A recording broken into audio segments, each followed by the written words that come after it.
Good afternoon, everyone. Thank you for being here today and joining this session with our young people. My name is Naudia Williams. I'm the Participatory Justice Program Manager for MAP. And when we talk about youth development at MAP, we're really centering on this idea that young people should determine for themselves what their goals are, and that we, government, community-based organizations, older residents, we should actively seek out and support young people's expertise in designing policy that impacts their communities. So that's why I'm so excited to moderate this amazing panel of inspiring young people from St. Nicholas Living Redemption Youth Opportunity Hub and the Brownsville Youth Council. We're going to have a conversation about their experiences in their communities and some of their ideas for addressing issues that are important to them. Audience members, if you have questions or you hear a great quote, drop them in the chat so that we know that you're engaging with us. So let's start with introductions. Panelists, please share your name, the development you're from, your age, and something that you're passionate about. I'm going to pass it to Elijah. My name is Elijah. I'm 22 years old. I was a resident of Brownsville houses for a couple of months while my living situation was really in the air. Brownsville kind of drew me in, and now I've been basically a member of the community for going on 2 years, working with the Youth Council of Brownsville. I am very passionate in humanitarian type of work and helping people who are in need. Thank you, Elijah. Ariel?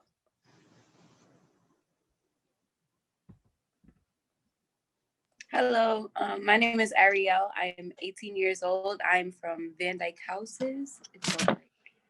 And I am passionate about changing my community for the better, positive change, and I love to help people out.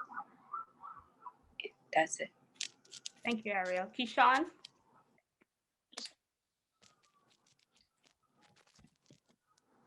Keshawn, are you with us? You're muted. Hello, my name is Keshawn, and I'm 19 years old, and I'm passionate about health and fitness, and I'm passionate about helping my community out and like working at the food pantry. I'm a part of the Hub Youth Opportunity Group, and yeah, it's me.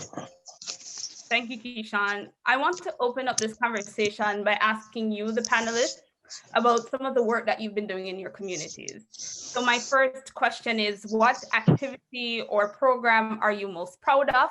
And what did you enjoy most about those experiences? Elijah, do you want to get us started? The work that I've done within Brownsville has mostly been humanitarian type of work. I work within the Keepers group, which is a group that focuses on jail diversion and taking people with low-level felonies to high-level misdemeanors and expunging their records by completing programming with us so they don't have to go through the criminal justice system, which can be very harsh towards people of color. And I also did work during our COVID relief. So I was kind of making a social media for our programs to show people the things that are available during COVID, the food options that were also available with the culinary school that's also located within Brownsville as well. Thank you, Elijah. Ariel? Some things I'm most proud of is my work with the Brownsville Community Justice Center. I've also done Keepers with Elijah, where we've done high misdemeanors and low-class felonies, where we also did restorative justice circles and healing circles for the community. And I've also done work with NYCHA Youth Leadership Council, where I was the vice president, and we worked on health and wellness. We also we did health and wellness workshops all over different cornerstones, and it was really good. Like, we gave healthy tidbits, and we did calisthenics with youth from ages 14 to 21, and I found that really good. Thank you. And Keshawn?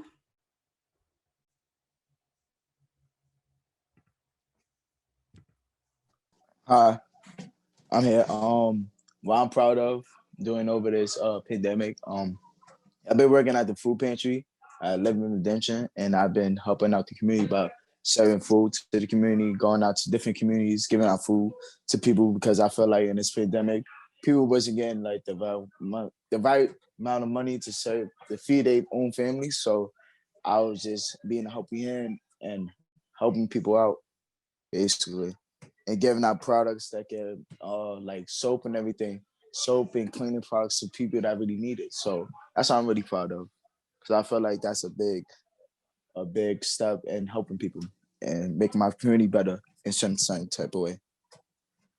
Thank you.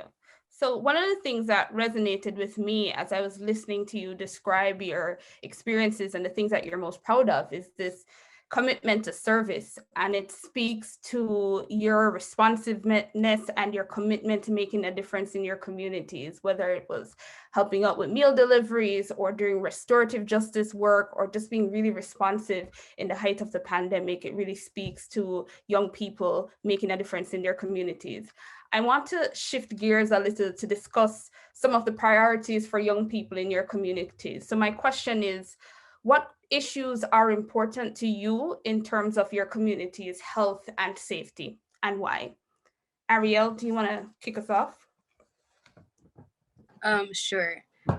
Something that resonates with me is my community's health, is the access to healthy foods. I feel like, well, Brownsville, the number one leading cause of death in Brownsville is heart disease, and that's because of there's no access to healthy food options like in the supermarkets. So I feel like we need solutions with that. Mm-hmm. Elijah, do you want to add anything to that conversation? Yes. In terms of safety, the community's respect that they have towards the police and our openness to kind of work with the police is not really where it should be. The police are basically. I'm sorry. Can you guys hear me now? Yes, we can hear you. Okay. Yes. The police are there to keep us safe. And if we don't trust the police, then we're going to take safety into our own hands. And that's what often happens. And why there's a lot of chaos and confusion. Most of the issues that happen inside of Brownsville start off as little petty things that get into something that's a lot bigger. In terms of health, I don't think there are enough physical programs offered to people that are from their teenage years approaching like young adulthood. That's the most time that you actually see people committing crimes. And there's a lot of different both socio and health aspects that go into that. And having more programs that would kind of point people more towards getting energy out that way as opposed to being on the street will, I think, reduce the crime rate as well. I think a lot of the times the youth are kind of set up to do crimes. And if you give somebody the opportunity with no other means, it's actually gonna happen. Thank you, Keshawn. So I'm hearing a lot of themes in this conversation around access to healthy food, but also ways in which we should approach community police relations. So these comments are coming from Brownsville youth. I'm wondering if, Keshawn, some of this resonates with you as somebody from St. Nicholas. Do you hear any similarities in what Ariel and Elijah spoke about? Oh, hi. Yeah, I have similarities to the way I could like help out like Elijah and Ariel's situations. Like what I want to do is like it can help out both situations in health and what's that in health and facial interaction with the police and everything. Because I really don't have that much, but we do like the health wise is basically from my end of like me perspective and everything. Like we have fast food restaurants around because I live near 125th. So it's basically like every fast food restaurants out there. And people choose to eat at fast food restaurants just because they can't cook, and it's not that hard. And I want to teach people that it's not that hard to learn about new things. But people really just go to fast food restaurants because it's easy and it's they already made. About the what else is this? What's the other question that you said? So I'm just asking if you experience similar issues in St. Nicholas. So Elijah and Ariel spoke about lack of access to healthy foods or issues with crime and police community relationships. Are you seeing similar issues in St. Nicholas, or are there others that you want to highlight? Yeah, the crime part is, I mean, we don't have that much crime because it's mostly we already have like our community, but I mean, like recently we had a crime where it took an incident and a lady got her face bit, and that was uncalled for. But like I said, it's not that much crime that happened recently, but the crime, damn, I really can't speak on much crime like that. But I can speak on health though, because that's what I major in right now. Like health for me, that's what I major in, because I take personal training classes where I can see I can help out with health. Like I speak to other people about health, and I feel like if I could go to Brownsville and talk about it and have flyers and posters, I could do that. That's why I feel like I could do, because I know so much things, and I want to show people that health and fitness should be a major key component in your life, because it can help you physically, mentally, and make you feel good. So I've been writing out meal plans for every type of eating lifestyle. I have workouts for mental depression. I have workouts for sadness. I have workouts for any type of physical or mental condition. So that's what I want to major in. I definitely want to do a collaborative with and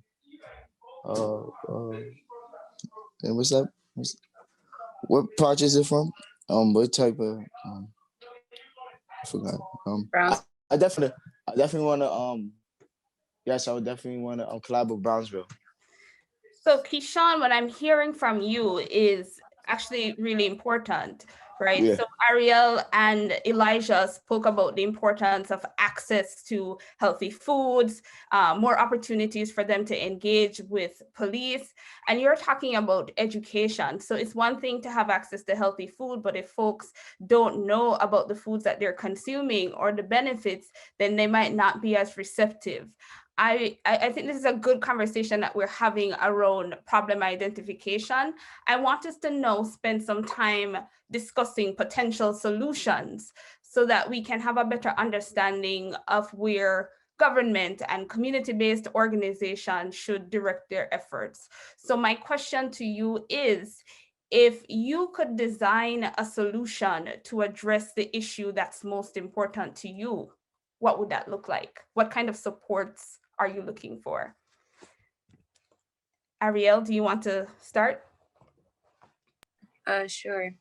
I feel like we can connect with different organizations where we can connect with gardens, community gardens, and come together. And when we're doing food relief packages, we could include those healthy food options in those relief packages, and give people flyer papers with recipes, and so they can try to experiment stuff on their own.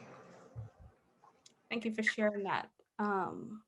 Tazlina, I hear, has joined us. Tazlina, do you want to respond to this question of, what community solutions would you design? What would that look like? And what supports are you looking for? Tazlina, are you with us? It's Naudia speaking. Oh, yes.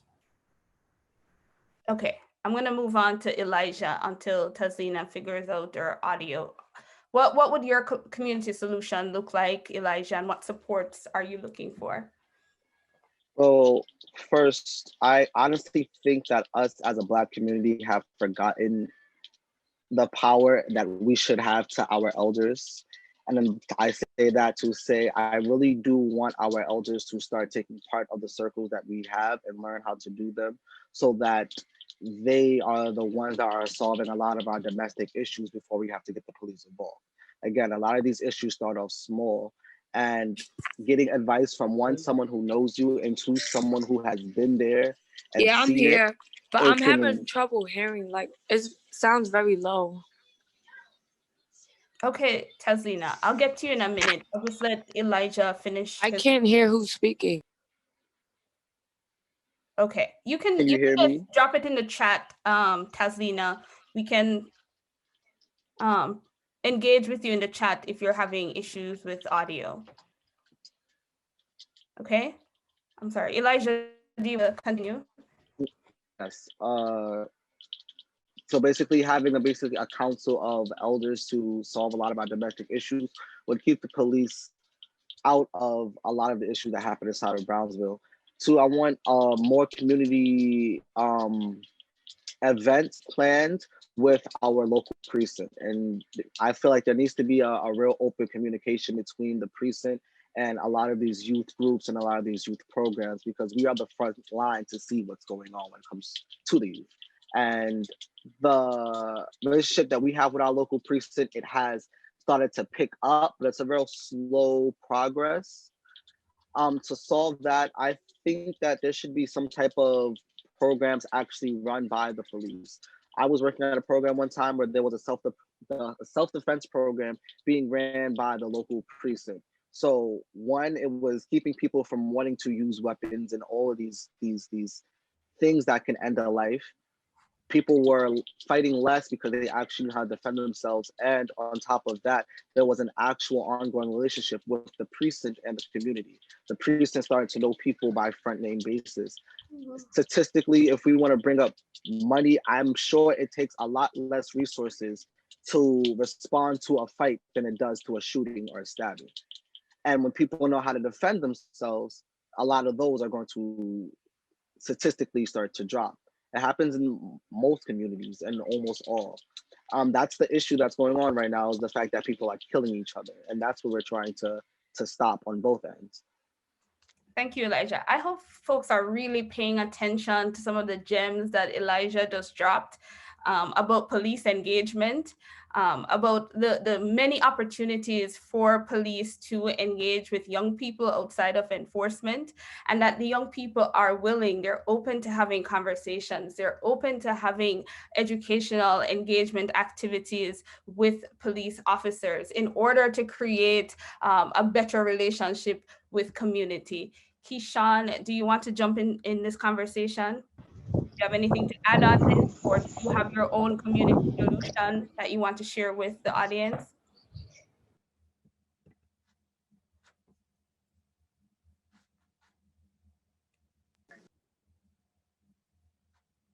Keshawn, are you? Yeah, I'm here. You gave me? I can hear you. Okay. Well, I feel like in my community, I feel like it should be more I should be more open up about health. So I feel like people don't have like the of right of like thinking about health. Like it's not a major big thing to people. So I feel like I want to have like open. You see how like I don't know if anybody went to 14th Street downtown. They have like a health, like they have health foods and fruits and vegetables that they be selling outside of 14th Street, and I feel like they should be doing that in different communities, because not some communities have that health, like have so much health. They have that health of thinking about health, because it's always like fast food restaurants right around the corner. So I feel like it should be like a health fair, anything like where people can like sell fruits and vegetables in front of the community, so they can learn and have like posters and flyers talking about certain types of fruits and vegetables, so they can know the benefits, basically. So that's what I feel like our community should have. I love that, Keshawn. You know, you talked about farmers markets as, and I think Renita is in the chat too, saying farmers markets as space activation is a great idea. I think that's really powerful, you know. Community members seeing healthy options around them every day will encourage them to use these healthy options. Yeah, And like definitely. go ahead. Like like definitely collabing with different vendors, because I know it's different vendors that have like health. They already have meals made basically. So I would definitely want to collab with vendors that already do that. That already make healthy foods, and they could just like basically like ship it to a person's house, and they can have like the list of the fruits and the vegetables that were made inside of it. So now they can learn how to cook it themselves. Mhm. You're picking up on another very important conversation, which is some of these solutions we don't have to start from scratch. There are existing organizations and individuals in communities doing this work. We just need to identify them and find ways to partner with them. Tamara, I see in the chat, Brownsville and Harlem both have a lot of farm stands and markets. Do people feel they see them and use them? How can they be better known? No, I mean when you look at somebody from the community, from my community, you would look at a farmer's market like, nah, I'm not going to farmer's market, because there's not like it's not like what's there for me to eat on site. What's there for me just to eat it. But you go to a fast food restaurant, it's already prepared. So they're like, oh, for example, McDonald's is one of them. You go to McDonald's, you already got McChicken that's already made, that's already processed.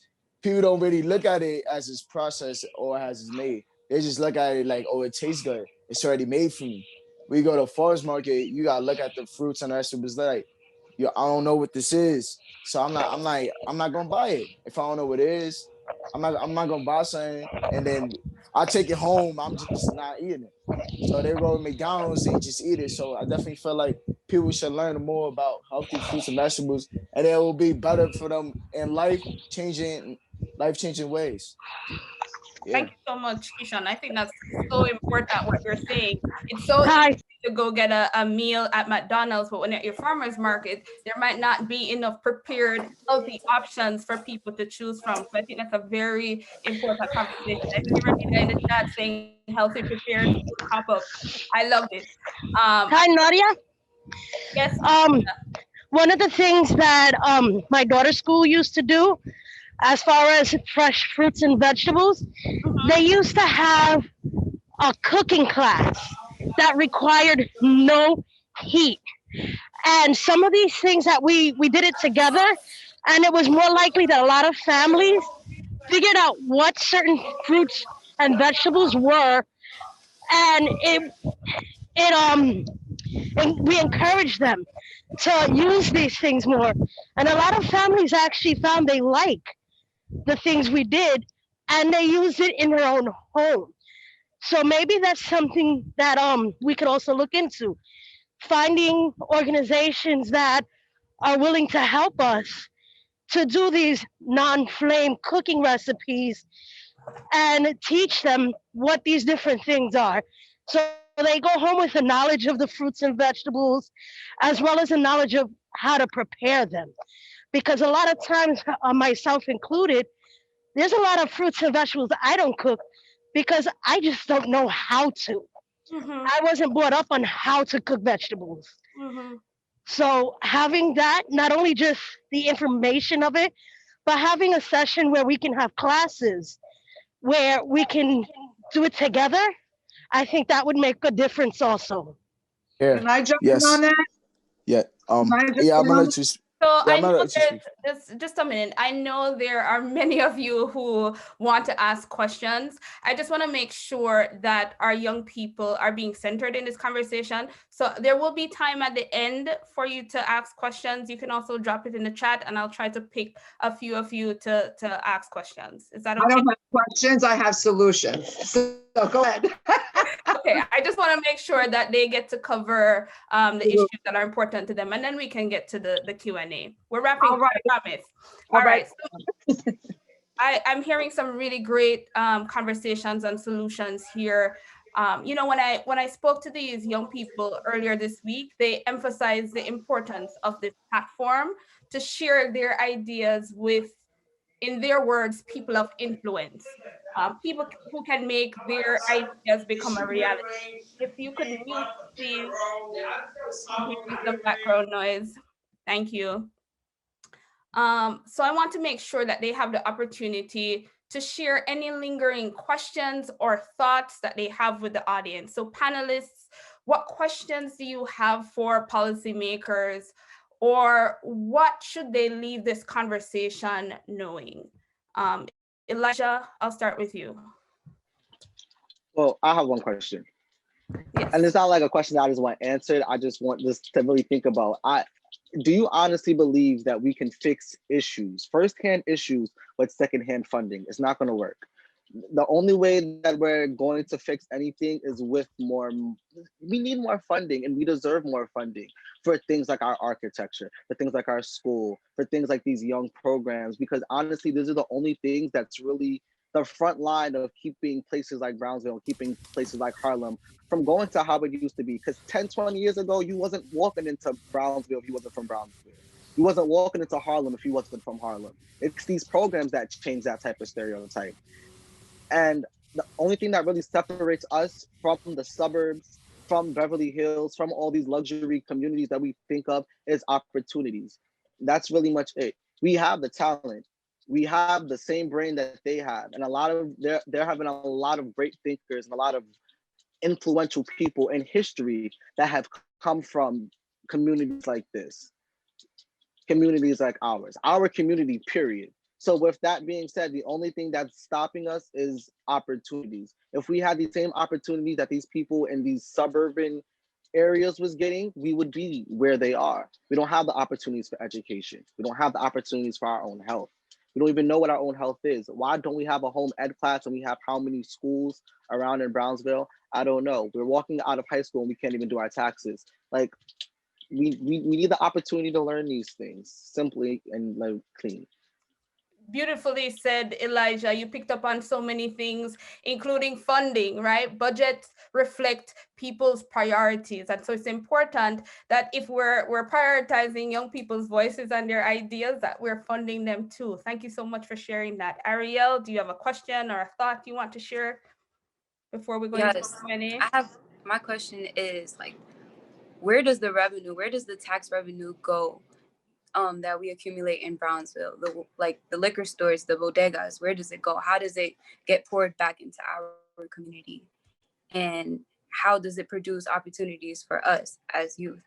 And another thing I would like to share is that I think health and safety can connect, because if we do like space activation, if we do farmers markets, like in areas where there's high crime, I feel like it can reduce crime there too. Thank you so much, Ariel. I'm seeing in the chat, powerful question, Ariel. I agree. It's important that we have conversations with our young people about where the money goes, where the investments are going in their communities. So that's definitely something that we can pick up in more conversations.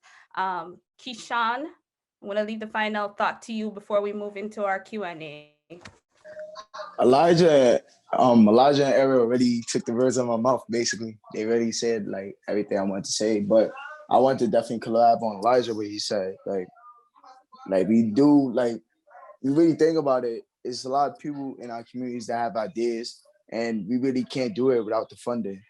Like me, for example, me.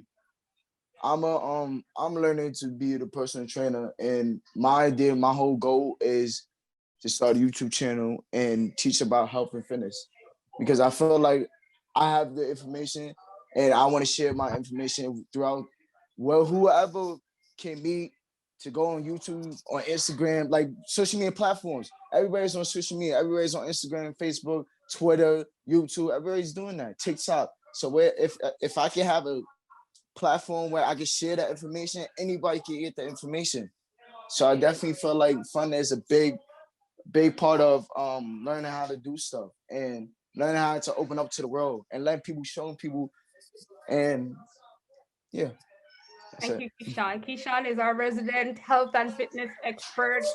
Please connect with him. He has so many great ideas about how to leverage the power of social media to get information out there. I also want to recognize Tazlina, also one of our panelists.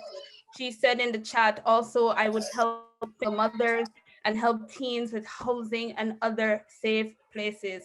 So key in this conversation about providing supports for our young people. I want to open up the floor now for any questions or comments about any of the conversations that we've had today. Officer Stanton, please unmute and ask your question. Good afternoon, everybody. I'm Officer Stanton from PSA 7, South Bronx Housing. In terms of map, we cover the Butler houses as well as the Patterson houses. Thank you for having us on today. I did a lot of listening in the last few hours, and I have pages on pages of notes. A couple of things that really stuck out. Elijah, you covered right at the end of one of your statements, you talked about taxes. And you know, it's funny, but it's actually not funny. It's really tragic. I completely agree with you. How many students are going through K through 12, pre-K through 12? They graduate, they don't have those tools at the ready. One of the things, and it kind of ties into one of my main goals as a youth coordination officer, is rethinking the way we approach community engagement entirely, which is another theme that's been brought up quite a few times today. We're bringing in a tax expert, a real accountant, to host a youth-oriented money management class. Now, I want it to be more than just a one-off. We're going to start it as a Zoom program, and I'm going to make sure that everybody gets an invite. I'll partner with Naudia to make sure that everybody related to MAP citywide gets invited. But these are the kind of things, these are the kind of conversations that I'm excited about, maybe having the police department be newly involved in, you know what I mean? New ways that you never would have thought. You mentioned the self-defense class that the precinct out in Brownsville is teaching. That's tremendous. You know, we have a really big opportunity there. I had a couple of questions, and I had been messaging individuals directly for their email, but also on the topic of food insecurity and access. And Keshawn, I think you talked about maybe access to raw ingredients, but accessibility is more than just being able to purchase it, it's being able to eat it, right? And I completely agree with you. One of the things our YLC, which is our Youth Leadership Council here for PSA 7, one of the top 2 goals that they made for 2021 is actually partnering with their schools to reach out to the bodegas that operate in the vicinity of schools to come up with a plan. Maybe it's a purchase plan or something like that. Like, I'm a student at this school and I can buy I'll use PSMS 29, which is near the Melrose and Jackson houses. Their mascot are the wolves. So maybe it's the wolf discount, right? And so $5 gets you a bottle of water, a healthy option sandwich, and maybe a fruit. Something along those lines, affordable, ready-made foods that you can access in the bodegas that you're going to on a daily basis. You know, and I know that there's bodegas in Manhattan that are already doing that with schools. But yeah, so I don't want to just run off on tangents, but some of the things that were brought up really struck a chord with me, and I think that we can throw a megaphone in front of those conversations. Ms. Francois, how do young people join the council? I'll drop my email in the chat. They can email me directly. We have youth leadership councils across the city. Ours is growing very quickly, and you don't necessarily have to be a housing resident or even a Bronx resident to join ours, but we're focused in on PSA 7. Thank you, guys.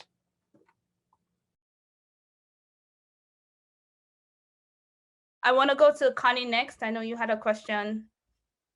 Connie. Yes, hi. My question is actually pretty brief, but I just wanted to start off by giving a shout out to all the young people who spoke. You guys are very, very smart and insightful, and it was really great to hear all of your thoughts. I want to touch on something that Elijah actually said around taxes and not learning certain things in schools. How do you guys think that maybe you guys as leaders, very passionate on these topics, how do you guys think you guys can maybe go into these schools and have these conversations around implementing those specific topics into schools? Like, do you guys feel like you have the ability to do so, or do you guys feel supported in maybe being part of those conversations? That was my question. Thank you, Connie. Elijah, Ariel, Keshawn? In terms of like us willing to have those conversations, 100% are. In terms of support, there isn't much support from the outer. Everything has to go through protocol. That's the one thing that I have learned working with programs. Everybody has a higher up. Everybody has to get permission from somebody else. These ideas are going to always stay ideas unless the people who are higher above those that we're talking to say it is okay. And it never really gets to the people who actually make the decision of if it's going to be implemented or not. We can go to 1,000 schools. We can go to every public school within New York City. If the Board of Education doesn't approve it, it's not going to go anywhere. Because regardless of what whoever decides to teach these things, 9 times out of 10, they're looking at it in a money standpoint. Well, this is somebody that's gonna have to get paid. Now we're gonna have to find this, we're gonna have to find that. They don't really get to look at it as an investment.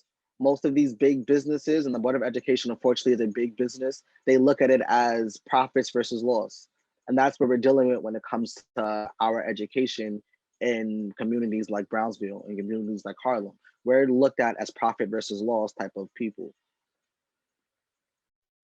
That was so eloquently said. I won't even try to summarize, to butcher it, because I think you're absolutely right. Tara put in the chat, we should look into what procedures DOE has to incorporate youth voice in curriculum design. And I'm getting the 3-minute warning, so we have time for maybe just one more question. Sonia, I want to turn it to you to ask your question or give any feedback you have. I was actually trying to get Keshawn's email address, and I wanted to know from him as well.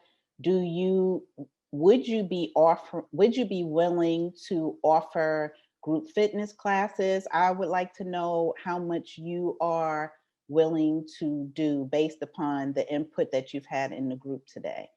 Because if you are, then I'm interested in speaking to you offline. I was looking for your email address. Oh, no problem, man. Anybody that wants to, like I said, like, I'm willing to teach anybody. This is not this is something valuable to everybody, and everybody in somebody's life. It's valuable. So okay, I need contact information for you. I didn't see it in the chat, so that's why I raised my hand. Yeah, I'm ready to teach anybody because I feel like everybody should need health and fitness, especially in people's life. If you like, obesity is a major thing in America. You know why? I understand. Because I need your contact information. Oh yeah, I forgot. we can help facilitate that. Thank you. Okay. Keshawn, if you want to do a private message to share your contact, please do so. Okay. We have time for a couple more comments or question. DK Goad, am I butchering that? Do you want to unmute and share some of the comments you're putting in the chat? Okay. All right, so yeah, I'm listening to everything. Elijah, you got to get in touch with us. You would love Jim Scott. You guys should really look him up. This way you know where we're coming from. I know we're running out of time here. Yeah. So really quickly, taxes. You talk about taxes. Our taxes are spent on the streets, the police, this. That's just one of the other things where all that money goes to. Okay, and some social programs, but not all. In addition to that, what we do at the Gym Foundation is we address all of those things that you guys are talking about. Please reach out to us. There's not enough time for me to explain everything. We deal with at-risk youth. We teach them how to use culinary skills. I'm currently writing a discretionary fund right now, a grant for our program. We are funded by other sources. MAP has invited us. Everybody, they believe in the program itself. We teach our gym ambassadors, we call them, to be young entrepreneurs and how to brand themselves. We have a juice truck that's going to be going around, and we do pop-up juice events. Thank you so much, everybody. Thanks for being a part of this conversation.